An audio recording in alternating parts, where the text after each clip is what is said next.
Hello guys, क्या आप भी उस घटना के बारे में जानना चाहते हैं जिसने दुनिया को आज तक हिला के रखा हुआ है? जी हाँ, द यूएस फाइनेंशियल क्राइसिस 2008। तो इस वीडियो को जरूर देखें।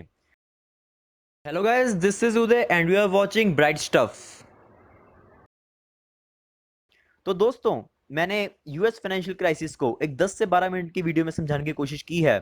मुझे पूरी उम्मीद है इसको देखने के बाद आपको पूरा यूएस फाइनेंशियल क्राइसिस पूरी अच्छी तरह समझ आ जाएगा। तो चलिए दोस्तों, शुरू करते हैं। Crisis of credit visualized।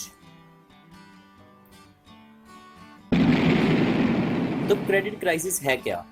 ये एक पूरी दुनिया में फैला फियास्को है और इसमें आपने ये टर्म भी सुनी होंगी, जैसे कि subprime mortgages, collateral debt obligations, frozen credit markets और क्रेडिट डिफॉल्ट स्वैप्स।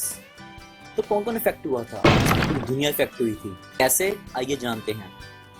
ये क्राइसिस दो ग्रुप्स को इकट्ठे लेके आया था, जो कि हैं होम ओनर्स और इन्वेस्टर्स। होम ओनर रिप्रेजेंट कर रहे हैं मॉर्गेजेस को और इन्वेस्टर रिप्रेजेंट कर रहे हैं मनी को। मॉर्गेजेस रिप्रेजेंट कर रहे हैं हाउसेस को और जो मनी है वो रिप्रेजेंट हो रही है लार्ज इंस्टीट्यूशन से, जैसे pension funds, insurance companies, sovereign funds, mutual funds etcetera. इनको इकट्ठा लाने में मदद की फाइनेंशियल सिस्टम ने, जो कि बैंक और ब्रोकर्स का एक बंच है जिसको हम वॉल स्ट्रीट भी कहते हैं। वॉल स्ट्रीट के बैंक्स हाउसेस से भी कनेक्टेड हैं और हाउसेस को हम मेन स्ट्रीट कहते हैं। ये कैसे कनेक्टेड हैं? आइए शुरू से शुरू करते हैं।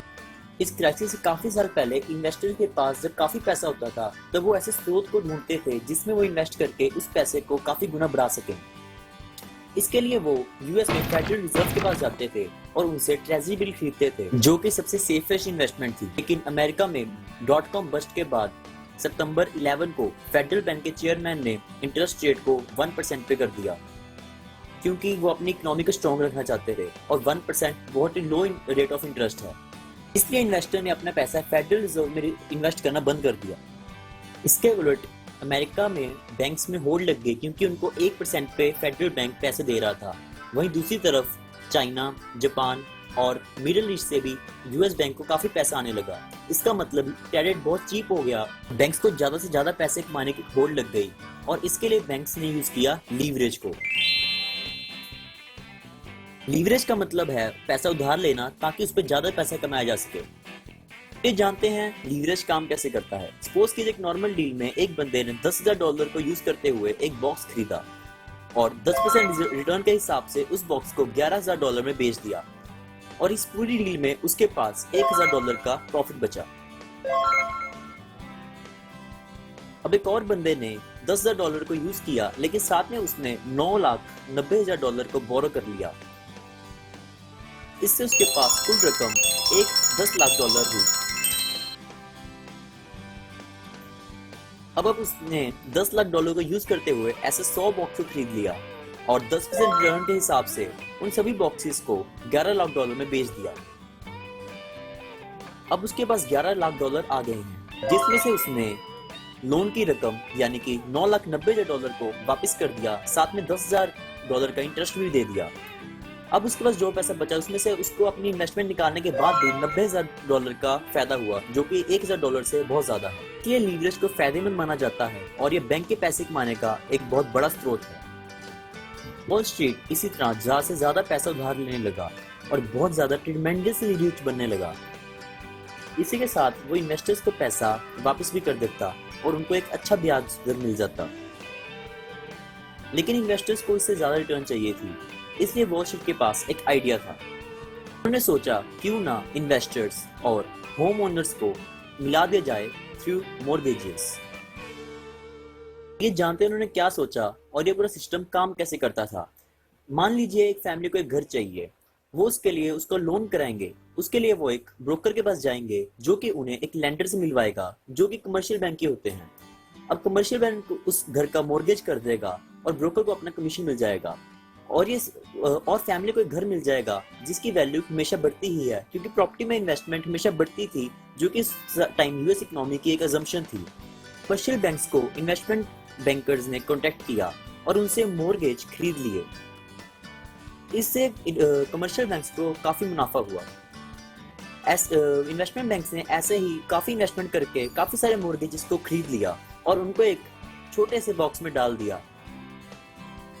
इसका मतलब अब सारे होम ओनर्स से उसको मंथली पेमेंट्स आया करेंगी और वो सारी पेमेंट्स एक बॉक्स में जमा हो जाया करेंगी। अब इन्वेस्टमेंट कंपनी ने इस बॉक्स पे अपना जादू चलाया। बेसिकली उसने इसको 3 हिस्सों में कट किया और वो 3 हिस्से थे सेफ, ओके और रिस्की। इन तीनों को मिला के दोबारा से उसने एक बॉक्स बनाया जिसको उसने नाम दिया CDO यानी centralised debt obligation. CDO system कुछ इस तरह काम करता था। इसकी 3 ट्रेस एक कैस्केडिंग ट्रेस की तरह काम करती थी। अब कुछ भी आएगा तो सबसे पहले सेफेस्ट भरेगा, उसके बाद ओके भरेगा और सबसे एंड में रिस्की भरेगा। यानी सबसे ऊपर वाली ट्रे सबसे सेफेस्ट है और सबसे नीचे वाली सबसे रिस्की। अब कोई फैमिली डिफॉल्ट कर देती है तो उसका असर डायरेक्टली नीचे वाली ट्रे पे पड़ेगा और बाकी 2 ऊपर वाली ट्रे सुरक्षित रहेंगी। यानी नीचे वाली ट्रे सबसे ज्यादा रिस्की हुई और ऊपर वाली ट्रे सबसे ज्यादा सेफ हुई। क्योंकि सबसे एंड वाली ट्रे सबसे ज्यादा रिस्की थी इसलिए सबसे ज्यादा इंटरेस्ट उसी में मिलता था जो कि था 10%। सबसे ऊपर वाले को सबसे कम जो कि 4% लेकिन अच्छा था और बीच वाले को 7% इंटरेस्ट के हिसाब से पैसे दिए जाते थे। सेफेस्ट को और ज्यादा सेफेस्ट करने के लिए उसको क्रेडिट डिफॉल्ट स्वैप बना दिया गया। यानी उसको एक रेटिंग एजेंसी से AAA रेटिंग, बीच वाले को BBB और नीचे वाले को अनरेटेड छोड़ दिया गया। ट्रिपल का मतलब होता है कि सबसे सेफेस्ट है और उसमें डिफॉल्ट होने के चांसेस बहुत कम है। BBB भी अच्छी रेटिंग होती है और अनरेटेड सबसे रिस्कीस्ट होती है। इन्वेस्टमेंट बैंकर्स ने इन CDO को पूरी दुनिया में फैला दिया। सेफेस्ट स्लाइस को उन लोगों को दिया जो सेफ इन्वेस्टमेंट चाहते थे, ओके स्लाइसिस को उन लोगों को दिया जो कि अदर इन्वेस्टर्स थे और रिस्की स्लाइसिस को हेजिंग इन्वेस्टर्स को दिया जो कि ज्यादा रिस्क लेते हैं। इससे उसने मिलियंस ऑफ डॉलर्स कमाए। सिस्टम बहुत ही अच्छा चल रहा था और जो भी पैसा मॉर्गेजेस से आता था वो इन्वेस्टमेंट बैंकर अपने कमीशन काट के इन्वेस्टर को दे देता था। इन्वेस्टर बहुत खुश थे क्योंकि उनको फेडरल रिजर्व से सिर्फ 1% इन्वेस्टमेंट पे रिटर्न मिलता था। इसलिए उनका लालच बढ़ना शुरू हुआ और उन्होंने ज्यादा से ज्यादा ऐसे CDOs मांगे। इन्वेस्टमेंट कंपनी ने कमर्शियल बैंक पे प्रेशर बनाया और कमर्शियल बैंक ने आगे ब्रोकर्स पे प्रेशर बनाया। लेकिन प्रॉब्लम ये थी कि ऐसी भी फैमिलीज ही बची थी जो कि जेन्युइनली होम लोन चाहती हूँ। इसलिए उनके पास एक आइडिया आया। अब ये बात कमर्शियल बैंक अच्छी तरह जानते थे कि अगर कोई फैमिली डिफॉल्ट कर देती है यानी पेमेंट टाइम पे नहीं करती तो घर कमर्शियल बैंक का हो जाता है और घर हमेशा इंक्रीज ही होता है अपनी वैल्यू में। इसलिए इससे कमर्शियल बैंक को फायदा ही होगा। इसलिए कमर्शियल बैंक ने अपने मॉर्गेज के साथ साथ ज्यादा रिस्क ऐड करना शुरू किया। यानी उन्हें no down payment, no proof of income और साथ में ऐसे ही विदाउट डॉक्यूमेंट्स लोन देने शुरू कर दिए। जब पहले वो लोन देते थे तो वो एक अच्छी फैमिली को देते थे जिनको हम प्राइम मॉर्गेजेस भी कहा करते थे। लेकिन उन्होंने अब लेस रिस्पॉन्सिबल फैमिलीज को लोन देना भी शुरू कर दिया और ये लेस रिस्पॉन्सिबल फैमिलीज को हम सब प्राइम मॉर्गेज भी कहते हैं। इसलिए अब उनका रिस्क बढ़ना शुरू हो गया और यही सबसे बड़ा टर्निंग पॉइंट साबित हुआ US रिसेशन 2008 का। सारा प्रोसेस फिर से वैसे ही चलना शुरू हो गया। फैमिलीज को ब्रोकर ने कमर्शियल बैंक से कनेक्ट कर दिया और उनको एक मॉर्गेज लेके दे दिया और अपना कमीशन काट लिया। फैमिली के पास एक बड़ा हाउस हो गया जिसकी वैल्यू हमेशा बढ़ती थी।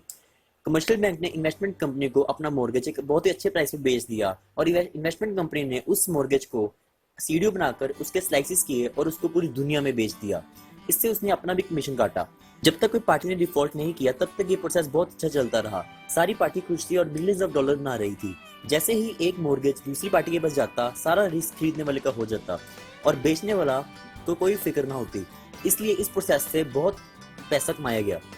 लेकिन रियलिटी में CDO से टाइम बॉम्ब थे जो कि पार्टी के डिफॉल्ट करने पर जब मर्जी ब्लास्ट हो सकते थे। वही हुआ जिसका डर था। सब प्राइम फैमिलीज ने अपनी पेमेंट्स डिफॉल्ट करनी शुरू कर दी और बैंक्स ने उनके घर जब्त करने शुरू कर दिए। हुआ ये कि CDO की एक पेमेंट एक घर में बदल गई। लेकिन एक घर को तो सेल पे लगाकर आराम से उसके पैसे रिकवर किए जा सकते थे। लेकिन प्रॉब्लम तब भाई कि जब ज्यादा से ज्यादा फैमिली से डिफॉल्ट करना शुरू कर दिया और ज्यादा से ज्यादा CDO की EMIs एक घर में बदलना शुरू हो गई। क्योंकि घर की वैल्यूज हमेशा इंक्रीज ही होती थी, इसलिए जब डिमांड के कांस्टेंट रहने से सप्लाई इंक्रीज हुई तो उसके प्राइस बढ़ने बंद हो गए। इनफैक्ट उनके प्राइस गिरने शुरू हो गए कि बैंक को ऐसे लोग ही नहीं मिल रहे थे जो घर खरीदना चाहते हो, इसलिए उनके प्राइस बहुत ज्यादा गिर गए। प्राइम फैमिलीज के साथ भी दिक्कत आनी शुरू हो गई। आइए देखते हैं कैसे। क्योंकि उनके आसपास के सारे घर सेल के लिए लगे हुए थे इसलिए उन सबकी वैल्यूज बहुत ज्यादा डिक्रीज थी। इससे हुआ ये कि प्राइम फैमिलीज के घर की वैल्यू भी बहुत ज्यादा डिक्रीज हो गई। उन्होंने सोचा कि हम अपना 3 लाख का मॉर्गेज क्यों वापस करें जब उनके घर की वैल्यू ही 90,000 रह गई है। इसलिए उन्होंने अपने मॉर्गेज को बैंक को सरेंडर कर दिया और अपना घर बैंक को जब्त करा दिया। इससे US इकोनॉमी के सारे घर बिकने पे आ गए और US इकोनॉमी के सारे घर की वैल्यू बहुत ज्यादा डिक्रीज हो गई। अब इन्वेस्टमेंट बैंकर्स के पास कुछ वर्थलेस हाउस ही बचे थे जिनकी मार्केट में कोई वैल्यू नहीं थी।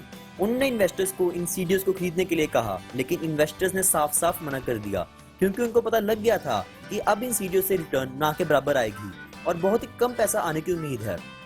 अब इन्वेस्टमेंट बैंकर्स किसी न किसी तरह इन बॉन्ड्स को बेचना चाहते थे, लेकिन कोई भी इनको खरीद नहीं रहा था, क्योंकि इन्वेस्टमेंट बैंकर्स ने भी कभी मिलियंस ऑफ डॉलर बोरो करके कमर्शियल बैंक से ये मॉर्गेज को खरीदा था, लेकिन अब कोई भी इनको खरीदने के लिए तैयार नहीं था।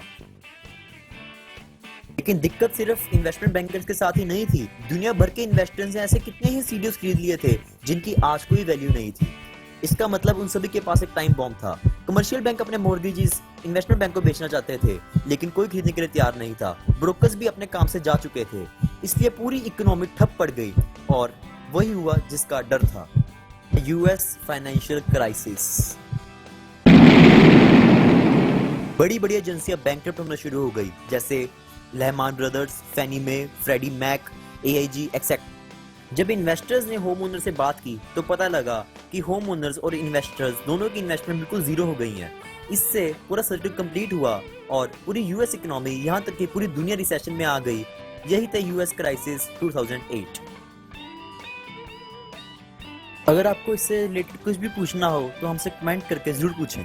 थैंक यू गाइज, मुझे पूरी उम्मीद है कि आपको ये वीडियो बहुत पसंद आया होगा। आप इसे लाइक करके हमारा मनोबल बढ़ा सकते हैं और ऐसी और वीडियोस के लिए इस चैनल को सब्सक्राइब कर लीजिए।